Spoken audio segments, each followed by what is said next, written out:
Good afternoon. This is Dr. Michelle Fanensteel, and I'm coming to you today from scenic Yarmouth, Maine, in the offices of Dirigo Food Safety.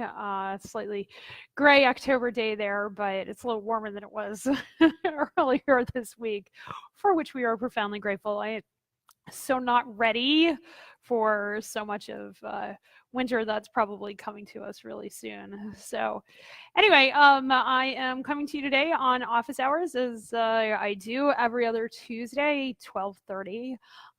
Lots of interesting stuff to cover today here at office hours, and so I thought I would give everybody kind of a moment to join us and join in. Of course, these are recorded. In case you miss them, you can come back and you can ask questions and get your answers. You can always DM us, direct message us on the page.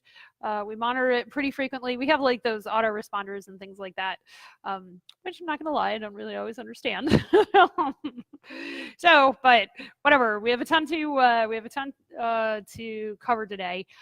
We are actually, we're heading into the busy season for most meat and poultry producers. We're coming off fair season for our produce processors and other small, farmers and that sort of thing. And then, of course, we're getting into the holiday season, and I'm starting to get panicked phone calls about dry aged beef and things like that for holiday sales. And so now's the time you guys want to start thinking about that and creating the conditions for success, so that nothing happens to the meat that you sell or the products that you sell for holiday seasons.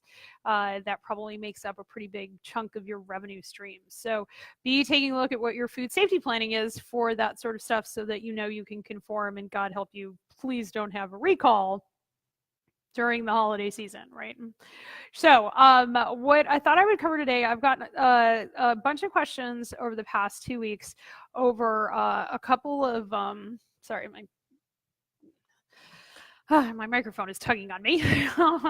But I've got a couple of questions over the past couple of weeks around some of the things that we do with log reductions, what they mean, why we do them. And so I thought I would back up for people and talk about what a log reduction actually means in the context of the food safety hazards that we talk about. So we're going to be talking about hazards and log reductions and what that means.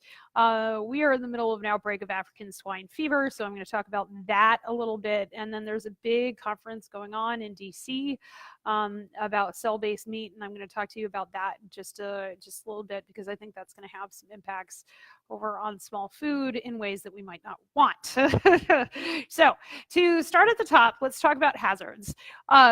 So when we talk about hazards in a either FDA or USDA capacity, we look at the physical things that can go wrong with our process, the chemical things that can go wrong with our process, or the microbial things that can go wrong with our process. Okay, those are the common hazards. Everybody has to control for them when you're producing under preventive controls or USDA HACCP or whatever. And so just as a review, physical hazards are things that can break your teeth. They're 7 millimeters or above. They're hard usually. They can also be plastic and cause a choking hazard. Things that, like it's bits and pieces that are not food, that don't belong in your food. So that's physical hazards. Chemical hazards are substances that are intrinsic to the food, like an allergen, a protein, an allergen protein or whatever in the food, or that are added to the food that are harmful to human health in high quantities. So those are things like, so allergens we talked about, chemicals like soaps and sanitizers, lubricants, all that sort of stuff. Those are chemical hazards, all right? You have to control for chemical hazards. And then finally, there are microbial hazards. And the microbial hazards are, kind of the ones that most people think of when they think of foodborne illness. Salmonella is the leading cause of foodborne illness in the United States. And so when we think foodborne illness, most of the time, we think microbes. And so what microbes you have to worry about depends on the food that you are producing. So y'all have heard me talk about what do you make? How do you make it? Where do you get your supplies from? Well, you have to think about all three of those things with respect to hazards, okay? And that is by and large covered in the HACCP course and in the HACCP planning process. So from the perspective of what folks were talking about this week, I want you to think about microbial hazards a couple of ways. So the first question you have to ask yourself is what do I make? Am I making a ready to eat food or a not ready to eat food? If you are making a not ready to eat food, let's get those out of the way because they're easier. This is a food that someone's going to cook, okay? Cooking takes care of an awful lot of microbial hazards. Fire good, right?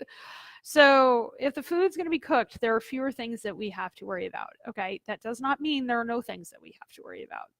We just had the largest recall over the past 2 weeks from JBS over salmonella in ground beef. It is my bet that they are going to use this gigantic recall in order to regulate salmonella in ground beef the same way they regulate Shigatoxin E. coli in ground beef. Okay, so there are two hazards, salmonella and Shigatoxin E. coli. There are many, many, many not ready to eat products that you have to worry about salmonella and Shigatoxin E. coli. And the truth is that if the product is going to be cooked, we shouldn't really have anything to worry about. However, that is not how the regulatory authorities see it. If your product has, even if it's raw, and has salmonella or Shigatoxin E. coli in it and is going to a consumer, okay, it's actually considered adulterated because it is considered a ready-to-eat product. So again, I need you to think about how your consumer consumes your food. Do they consume it with an actual cook step? If they do, great, it's not ready-to-eat food. If it is a raw food and they consume it raw, it is a ready-to-eat food, okay? So don't get confused in ready-to-eat versus not ready-to-eat.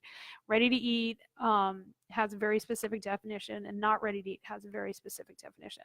So in not ready-to-eat foods, they generally go out with safe handling labels or other labels that very clearly state this product is not meant to be consumed raw, it is meant to be consumed cooked. You have to do that with an understanding of how your consumer eats your food in mind. The famous case about this is Nestle chocolate chip cookies. When they started selling, you know, like those tubs of chocolate chip cookie dough, people went to the grocery store, they got a video out, remember videos, VHS videos, and they sat down and they chowed down on it with a spoon raw, and they got salmonella and they got sick, and Nestle lost because the judge said you should have known. People eat your product raw. Eating raw cookie dough is a common consumer and cultural habit we have here in America. So you have to understand how your consumer eats your food in order to determine ready to eat versus not ready to eat. If you have a not ready to eat food, there may very well be very, very few hazards you have to worry about. In fisheries HACCP, there really isn't anything that you have to worry about because it's all going to get cooked. Okay, much the same way in produce. And really, truly, the only exception is not ready to eat ground beef must be free of Shigatoxin E. coli. Okay, that came down from on high and was has been promulgated by the USDA for a while now. This is true at both retail and wholesale. So that's the retail grind rule that we talked about a couple of years ago now. But that's the only hazard you have to worry about basically in a not ready to eat food from a microbial perspective. You probably still have to worry about allergens if there are allergens in the product. Okay, so that's the not ready to eat conversation. That's the simpler of the two conversations. Let's now move over to the ready to eat conversation. Okay, so the ready to eat conversation is much more complicated. Ready to eat foods, okay, which are foods that people take and eat and they have to be free of microbes, cannot have salmonella, they cannot have Shigatoxin E. coli, and they can't have listeria. Okay, if it's cooked and cooled, it can't have Clostridium perfringens, and it can't have botulinum toxin. And for some foods, we worry about Staph aureus. Okay, these are all really, you know, you can read up on all of these bacteria, but I'm going to give you the skinny on them so that you kind of understand it. In most foods, we have to worry about salmonella. Okay, in many finished foods, we have to worry about listeria. Okay, there's really only one set of food where we cook to kill listeria, and that's fisheries. But I will tell you, if you are doing FDA production and you are trying to figure out whether or not you're killing salmonella in a reasonably wet product, so not bread or pastries or nuts or whatever, but in a juice or something that has a pretty high water activity, cooking to kill to Listeria lethality will kill salmonella and Shigatoxin E. coli as well, and that chart on that is in the back of the FDA Fisheries HACCP guide, or hazard guide, I guess. And that's the one that tells us at 185 degrees, Listeria is killed instantly, and then lower than that, I think, what was it, like 155 degrees, it takes 17 minutes or something to kill listeria. I don't know. I don't have the chart in front of me. Okay, but you can always cook to kill listeria over in an FDA plant, because in a wet food, because you will always kill salmonella. That's only with high water activity foods. It is not with low water activity foods. So that brings up the next thing. You have to know the product that you're making, how people are eating it, but what the properties are. The lower the water activity, the harder it is to kill salmonella, and that's just a fact. And there's and water activity is the available water that bacteria can use to grow. The lower the water activity, the more resistant and resilient salmonella becomes to being killed, and so it's much harder to kill salmonella in a peanut product than it is in milk, because you're pasteurizing milk, right? So that's the salmonella hazard. Shigatoxin E. coli, while totally being present in cattle, there was some conversation on the salt-cured pig this week, where I'm an admin, talking about Shigatoxin E. coli in pigs. I frankly don't want to start controlling for Shigatoxin E. coli in pigs. People who run abattoirs, slaughterhouses, could you please ensure you use sanitary dressing procedures on your pig carcasses and not spill the intestinal contents of your pigs onto your carcasses and give us all Shigatoxin E. coli, because that's petrifying. I don't want to start controlling for that over on pig carcasses. Okay. Now, the good news is that on most pig carcasses, it's way harder to get rid of salmonella than Shigatoxin E. coli. And so we will, by controlling for salmonella, we will also control for Shigatoxin E. coli. So we're kind of good there. However, we're going to have to update a lot of HACCP plans if we now have to control for Shigatoxin E. coli in pork. All right, so Shigatoxin E. coli is, of course, an E. coli. It causes a variety of illnesses in the elderly and the young. It ruins kidneys. Very devastating. It's the cause of the romaine outbreak.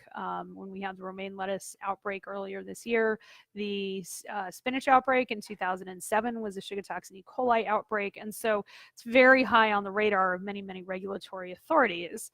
Okay, it's not particularly difficult to kill, but if you have a ready-to-eat food, it has to be Shigatoxin E. coli free. If you are making a ready-to-eat produce product, okay, leafy greens, tomatoes, that sort of thing, they have to be Shigatoxin E. coli free. And the way we figure that out is either by following USDA GAP practices, good agricultural practices, or following the produce rule over at the FDA. But you have to follow it really closely, because Shigatoxin E. coli, especially in leafy green vegetables, crawls up the inside of the vegetable. All right, inside of the leaf, and there's no amount of washing that I can prescribe somebody to do that will actually get rid of that. Okay, you got to prevent it on the seed, in the water, all these sorts of things. Okay, so that's Shigatoxin E. coli. All right, and then the final one is Listeria. We had the largest Listeria outbreak ever in the world in South Africa last year. There was I think it was a bologna plant that made over 1,000 people sick and more than 200 people died. It was really, really bad. Okay, so Listeria is a cold tolerant bacteria, and it gets on ready-to-eat food, especially prepared, kind of wet, ready to eat foods. Below a certain water activity, we don't really worry about it, but in like deli meats, we totally worry about it. Dairy products, we totally worry about it. Frozen vegetables, we totally worry about it. Okay, so those are our three primary pathogens of concern. Yes, there are others, but those are the big ones. Okay, if you are producing ready-to-eat food, you can't have those present. Okay, and or you have to make sure that you have killed them, so you have to control them in some sort of way. All right, you can't wash to control them unless you've validated it. Okay, so that's what I want to talk about. All right, when we wash to kill microbes, you have to do it in a very certain way, and you have to have documentation saying that your way works. All right, the most common way we do this over in meat and poultry is acid washing. All right, there's some studies out of Penn State and the University of Wisconsin and those kinds of places around acid washing on carcasses to do what we call log reductions of bacteria.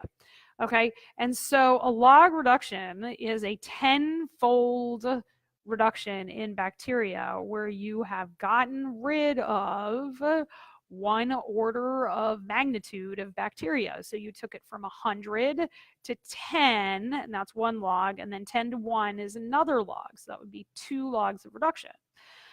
Well, over on the USDA side, you must have a 6-log process.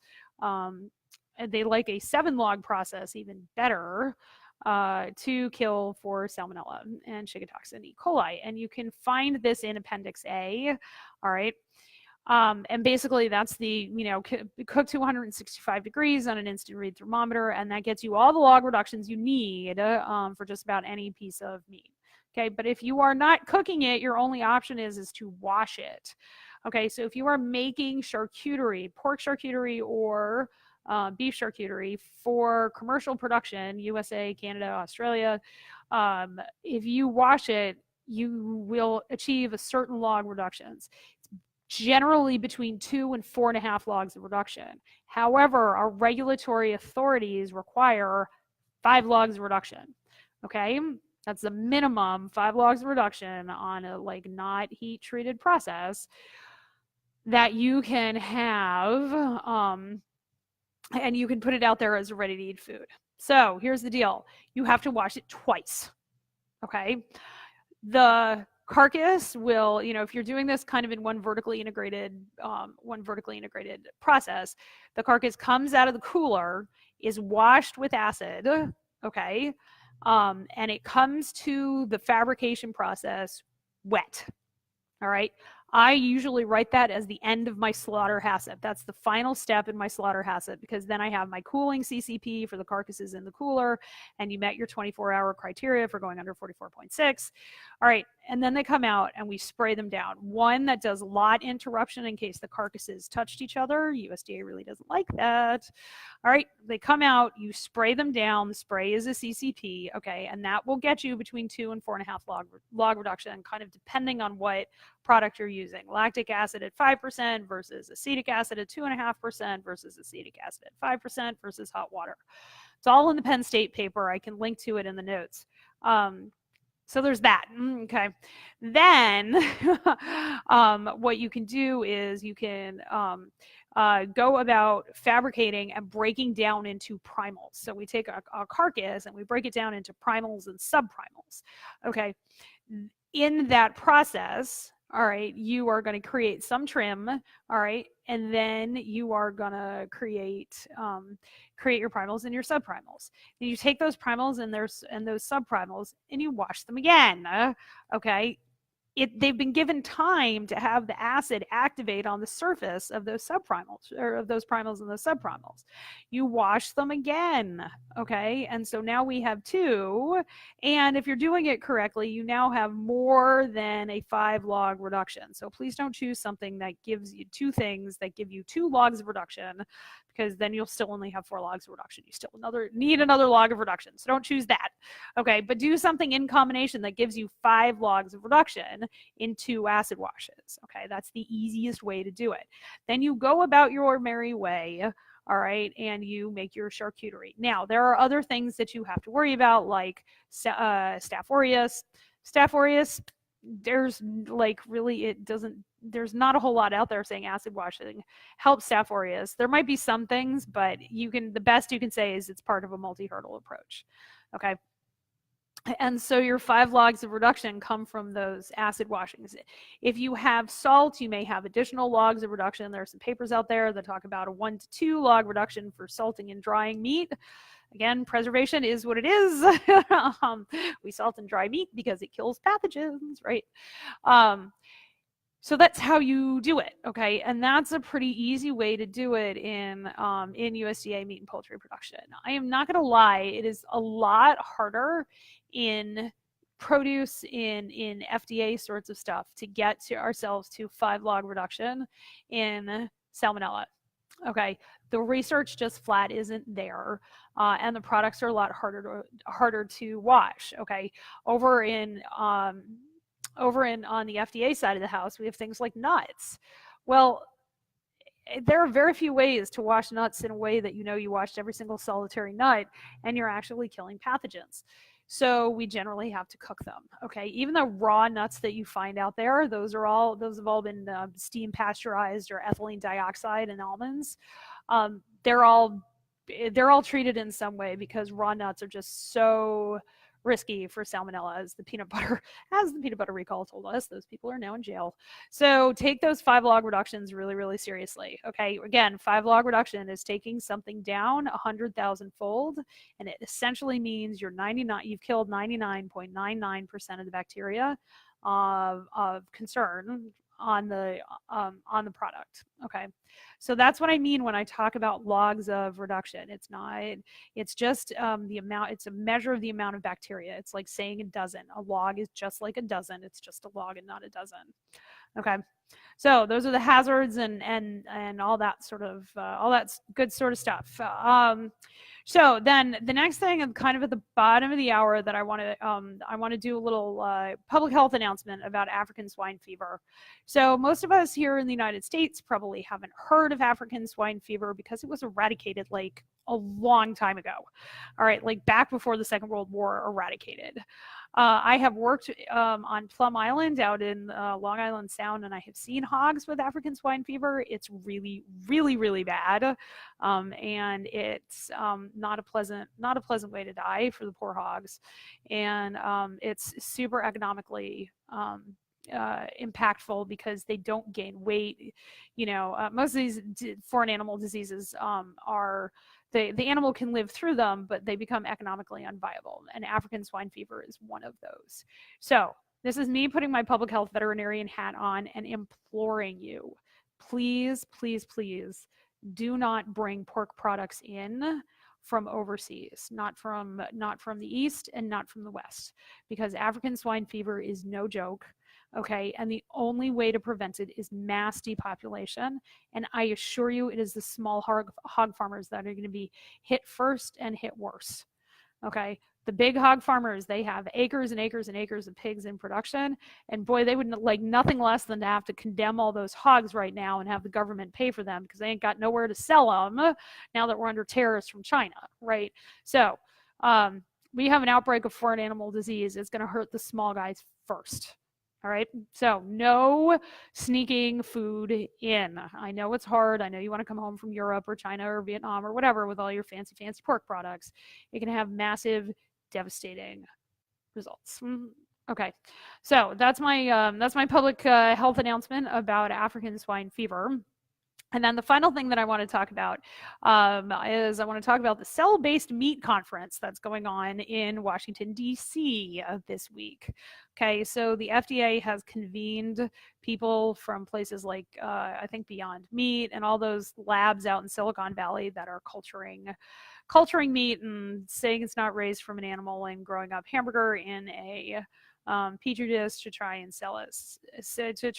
Okay, it is my understanding that these products are on shelves in California right now, and while I understand the impetus to create meat products that are less impactful to the environment, if we were only looking at concentrated animal feeding operations and the impact to them, that would be one thing. But cell-based meat is going to be competing with small local food producers. Okay, and all science indicates that small animal grazing, low density livestock grazing, and smallholder food production is incredibly important for continuing the carbon cycle and sequestering carbon. And cell-based meat doesn't do that. And I want to, I'm going to put my veterans hat here on for a minute. I believe that national food security is national security. One of the reasons I do the work that I do is because I believe that smallholder food production businesses are the key to maintaining economic prosperity for our regions. We cannot rely on like the three big meat companies or the three big salad companies or the three big milk companies or any of the gigantic guys, because it is in the end very, very harmful to our way of life, and it is very harmful to our soil and our water, and it is very harmful to our economic prosperity.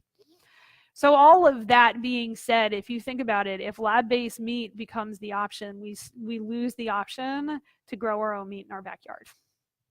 Okay. If the only acceptable meat is cell-based lab-grown meat, then what do we do when we want to run a pig in our backyard, or we want to run a cow in our backyard and want to sell it to our neighbors? All of a sudden that's seen as being super, super dirty. And it's a very, very closely watched cultural conversation for many, many reasons. But one of the primary reasons is the right of self-determination of food. Okay, and that right is real. It is inimical to our rights as human beings to grow and raise our own food, and I'm very worried about cell-based meat disrupting that. So anyway, that's the editorial content of this week's Facebook Live office hours. So those are the main things that I have been talking about this week. As many of you may know, I have started a podcast, so I'm actually coming to you every Friday. If you're on our Friday-based emails, that's great. You'll see the podcast come out every Friday. I will link to it in the show notes. You can find it. We put posts up here on the Dirigo food safety page, as well as some other spots. This week, but I just recorded the podcast. I think I'm talking about supplier approval this week. It's going to be super awesome. We also have some really amazing things coming up this quarter. So stay tuned for that sort of stuff. I'm going to have some announcements at the next Facebook Live, but for this week, the Facebook Live is announcing the podcast. There's some other really, really amazing things coming up about how to work with me at a price point that you absolutely wouldn't believe. So we're going to be opening up the vaults. Access to all our documentation and access to me. So it'll be it's going to be pretty awesome. I can't wait to show that to you all. Until then, I will see you Friday on the podcast. Supplier approval. There are other podcasts up talking about a whole bunch of different things. And thanks so much for watching, and you guys have an awesome rest of the week. I'll talk to you later. Bye.